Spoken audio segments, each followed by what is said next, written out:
Olá, meu nome é Elton, sou engenheiro agrônomo e vamos falar sobre crédito rural. Hoje a gente vai falar sobre o checklist. Foi um assunto solicitado por uma inscrita do nosso canal, então a gente vai estar revisando esse assunto aí, falando sobre checklist. Se você tiver algum tema, alguma curiosidade, alguma pergunta, pode deixar nos comentários lá embaixo ou mandar no e-mail, tá? Eu sempre coloco meu e-mail na descrição do vídeo para quem quiser entrar em contato. Checklist, ele é uma ferramenta que cada instituição organiza a sua, tá bom? Então, assim, o checklist, você vai organizar o seu checklist para você ter a sua forma de trabalho ali, a sua sequência de trabalho, tudo organizado no seu checklist. Isso é muito importante deixar claro. O checklist ele vai ter variações, por exemplo, de acordo com cada linha de crédito. Se for pessoa física, pessoa jurídica, ele tem variação também, porque o checklist então é só um instrumento para te auxiliar. Mas o que eu quero passar hoje são os 4 grupos, eu separei assim, de documentos, de informações que você precisa juntar, que tem que ter no seu checklist, tá bom? O checklist, para o crédito rural, ele vai servir para 2 finalidades. Ele serve para o cadastro, inicialmente, e para o projeto. Então, o checklist do crédito rural ele é um checklist completo, porque você precisa atualizar o cadastro do seu cliente e depois montar o projeto de acordo com o cadastro. Todas as informações que estão no projeto, elas vêm das informações lá no cadastro. Tá bom? Então, e a documentação que está no cadastro vai ser a mesma que você vai utilizar lá no projeto. 4 grandes grupos de informações que você precisa ter. Documentação pessoal, esse é o primeiro grupo que eu separei. Então, quando você for começar a organizar a documentação do seu cliente, a primeira coisa que você tem que fazer é juntar a documentação pessoal do cliente. Tá?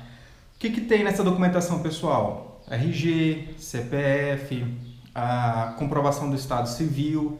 Então, por exemplo, a gente nem sempre a pessoa é casada. Às vezes a gente cai nessa rotina de perguntar, me dá sua certidão de casamento. Não, é um comprovante de estado civil. Às vezes pode ser um viúvo, pode ser uma pessoa solteira, união estável. Você vai verificar, então, como que é essa certidão que a pessoa tem. Comprovante de endereço, comprovante de renda, tá? Comprovante de renda e de endereço, por exemplo, na agricultura familiar, utiliza a DAP. É o mesmo comprovante para as 2 coisas. E aí você pode fazer também, dentro desse checklist, por exemplo, algumas certidões que você vai precisar. Então, já tira a certidão do nada consta ali, certidão negativa do CPF, tira a certidão do embargo da pessoa, do IBAMA.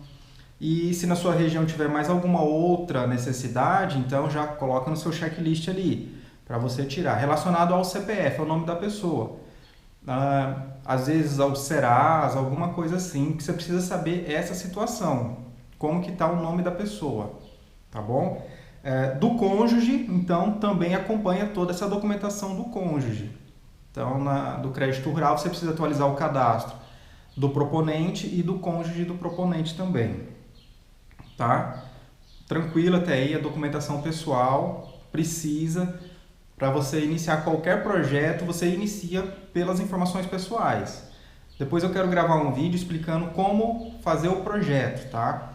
Eu tenho as planilhas que eu confeccionei, que eu criei, então é possível demonstrar para vocês nas minhas planilhas como que elabora um projeto de crédito rural.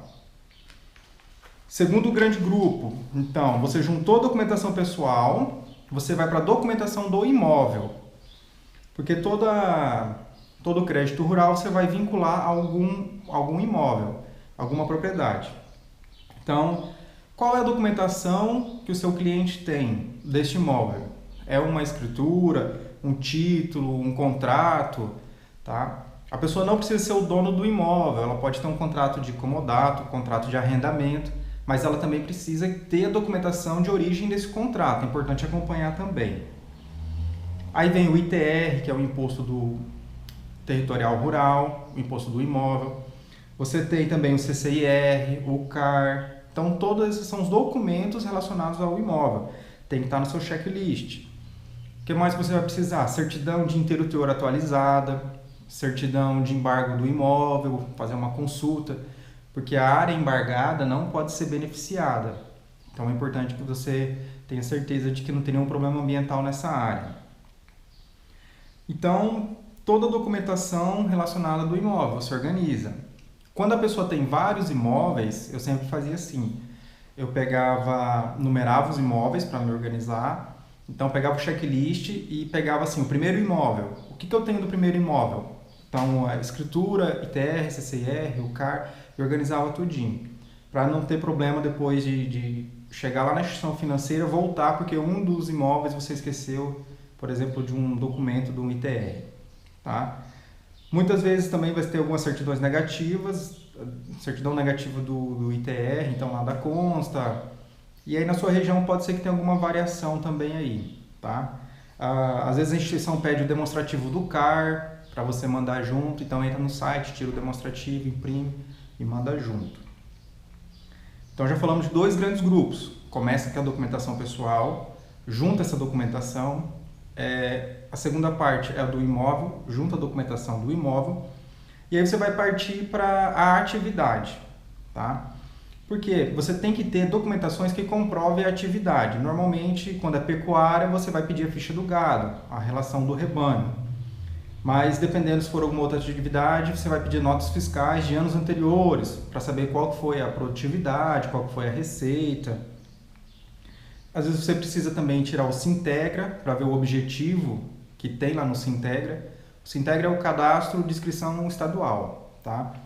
Nele a pessoa tem os vários objetivos que ela pode trabalhar, por exemplo, pecuária de corte, pecuária de leite, piscicultura, soja, milho, está tudo descrito lá. A atividade que você vai trabalhar ali com esse seu cliente, ele precisa de uma licença ambiental? Porque quando é pecuária, é uma atividade, algumas atividades assim, não precisa de ter um licenciamento ambiental específico. Porém, se ela gera um impacto ambiental, ela tem que ter essa licença. Então pensa assim, um confinamento pode gerar um impacto ambiental. Então, para financiar um confinamento, a pessoa precisa ter essa documentação, essa licença ambiental. Uma granja, aí que tem um porte maior, que causa um impacto, também precisa dessa licença.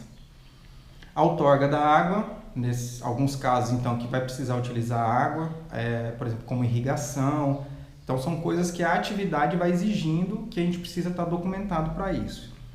E se for alguma agroindústria, por exemplo, pelo Pronaf, agroindústria, que você vai financiar, às vezes precisa uma certidão de licença municipal, uma certidão da saúde, vigilância sanitária.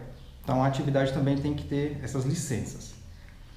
E por último, então, o que eu separo desses grupos, o quarto grupo são os documentos da garantia. Tá? Qual que vai ser a garantia desse financiamento? Todo financiamento tem uma garantia. Pode ser, por exemplo, o avalista. Então você vai pegar a documentação do avalista para atualizar o cadastro dele. Para a pessoa avalizar outra, ela precisa estar com o cadastro atualizado. Se for um imóvel em garantia, por exemplo, é muito comum as pessoas deixam uma propriedade, algum outro imóvel nesse sentido, precisa de um laudo de avaliação de um técnico, de uma pessoa qualificada para avaliar esse imóvel. Tá? Então, às vezes as instituições têm os modelos próprios de laudo. Então, a pessoa que for avaliar, ela vai atrás, vai pesquisar se a instituição aceita aquele modelo, para você, então, anexar junto o laudo. A garantia, por exemplo, se for um imóvel, precisa ter as certidões negativas também. Por exemplo, a inteiro teor, ou se for um imóvel urbano, IPTU, tá? Depois eu vou fazer um outro vídeo só para falar das formas de garantia. Quais são as garantias mais utilizadas no crédito rural. Então, todas essas documentações envolvendo garantia, se for alguma coisa relacionada a penhor ou alienação, então você vai, na verdade, só informar no projeto e depois, quando for registrado a cédula, você devolve, então, essa cédula registrada e levando a comprovação. Por exemplo, se for uma alienação de um veículo ou se realmente está empenhorado o que você deixou ali, com penhor pecuário ou penhor agrícola, tá? Então, o checklist, você vai organizar o seu, de acordo com o seu trabalho, mas não esqueça desses 4 grupos que eu falei: documentação pessoal, documentação do imóvel, documentação da atividade e a documentação da garantia, tá? Tenho certeza que vai ser sucesso aí esse trabalho de vocês. Muito obrigado. Se gostou, curte, compartilhe esse vídeo. Se tiver alguma dúvida, pode deixar nos comentários.